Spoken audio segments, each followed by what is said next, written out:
കോട്ടയം ജില്ലയിലെ ഏറ്റവും ഉയരമുള്ള കൊടുമുടിയാണ് ഇല്ലിക്കൽ മല അഥവാ ഇല്ലിക്കൽ കല്ല്. മീനച്ചിലാറിൻ്റെ ഉത്ഭവസ്ഥാനമായ ഈ കൊടുമുടി ഈരാറ്റുപേട്ടയ്ക്കടുത്ത് മൂന്നിലവ്, തലനാട് ഗ്രാമങ്ങൾക്ക് വളരെ അടുത്തായി സ്ഥിതി ചെയ്യുന്ന വിനോദസഞ്ചാര കേന്ദ്രമാണ്. ഈരാറ്റുപേട്ടയിൽ നിന്ന് മൂന്നിലവ് വഴി യാത്ര ചെയ്ത് ഇല്ലിക്കൽ കല്ല് ഫ്രണ്ട് വ്യൂ പോയിന്റിലെത്താം. ഈരാറ്റുപേട്ടയിൽ നിന്ന് തലനാട് വഴി സഞ്ചരിച്ചാൽ പുതിയ പാതയിലൂടെ ഇല്ലിക്കൽ കല്ലിൻ്റെ ബാക്ക് സൈഡിൽ എത്തിച്ചേരാം. ഇല്ലിക്കൽ കല്ല് ബാക്ക് സൈഡ് വ്യൂ മറ്റൊരു വീഡിയോയിൽ ചിത്രീകരിച്ചിട്ടുണ്ട്.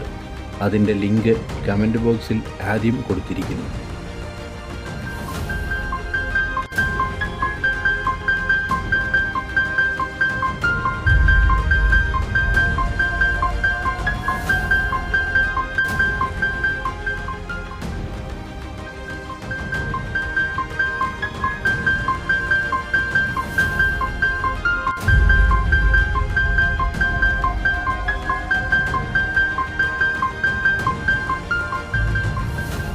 പശ്ചിമഘട്ടത്തിലെ ഏറ്റവും ഉയരം കൂടിയ കൊടുമുടികളിൽ ഒന്നായ ഇല്ലിക്കൽ കല്ല് സമുദ്രനിരപ്പിൽ നിന്നും ഏകദേശം 4000 അടി ഉയരത്തിൽ 3 പാറക്കൂട്ടങ്ങൾ ചേർന്നുണ്ടായതാണ്. ഓരോ കുന്നുകൾക്കും അതിൻ്റേതായ പ്രത്യേക രൂപവും ഉണ്ട്. ഇതിലെ ഏറ്റവും ഉയരം കൂടിയ ഭാഗം കൂണിനോട് അല്ലെങ്കിൽ കുടയോട് സാമ്യമുള്ള പാറ കൂടക്കല്ല് എന്നും, തൊട്ടടുത്ത് സർപ്പാകൃതിയിൽ കാണപ്പെടുന്ന പാറ കൂനൻകല്ല് എന്നും അറിയപ്പെടുന്നു. ഇവയ്ക്ക് ഇടയിലായി ഏകദേശം 20 അടിയോളം താഴ്ചയിൽ വലിയൊരു വിടവുണ്ട്. ഈ കല്ലിൽ അരയടി മാത്രം വീതിയുള്ള നരകപാലം എന്ന ഭാഗവുമുണ്ട്. മൂന്നാമത്തെ കല്ലാണ് ഇല്ലിക്കൽ കല്ല്. അറബിക്കടലിൻ്റെ നേർത്ത നീലരേഖയുടെ ദൂരക്കാഴ്ചയും സൂര്യൻ അസ്തമിക്കുമ്പോൾ ചന്ദ്രൻ ഉദിക്കുന്ന പൂർണ്ണചന്ദ്രനിലെ സൂര്യാസ്തമയവും ഇവിടുത്തെ പ്രധാന കാഴ്ചകൾ തന്നെയാണ്.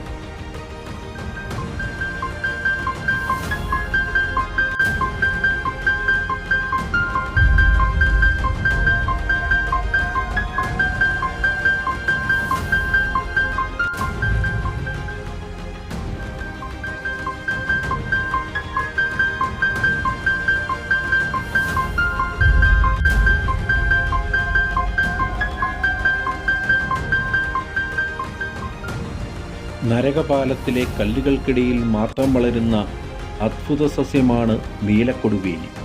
ദുരൂഹവും അജ്ഞാതവുമായ പല ഐതിഹ്യങ്ങളും ഇവിടവുമായി ചുറ്റിപ്പറ്റി നിലനിൽക്കുന്നു.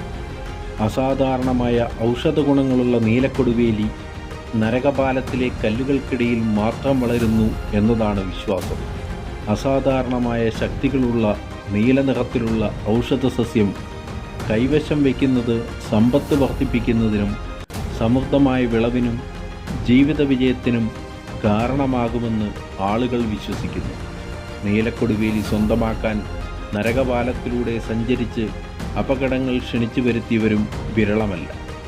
അതുകൊണ്ട് ആളുകൾക്ക് കടക്കാൻ കഴിയാത്ത വിധം ഇരുമ്പ് കേടറുകൾ കൊണ്ട് നരകപാലത്തിലേക്കുള്ള ഭാഗം തടസ്സപ്പെടുത്തിയിരിക്കുന്നു. ഇവിടെ നിന്നും ഉദ്ഭവിക്കുന്ന മീനച്ചിലാറിൻ്റെ കരയിൽ പുതുമഴയിലും തുലാമഴയിലും നീലക്കൊടുവേലി സ്വന്തമാക്കാൻ തയ്യാറായി നിൽക്കുന്നവരും ഇപ്പോഴുമുണ്ട്. സത്യമോ മിഥ്യയോ എന്ന് തിരിച്ചറിയാത്ത ഐതിഹ്യം.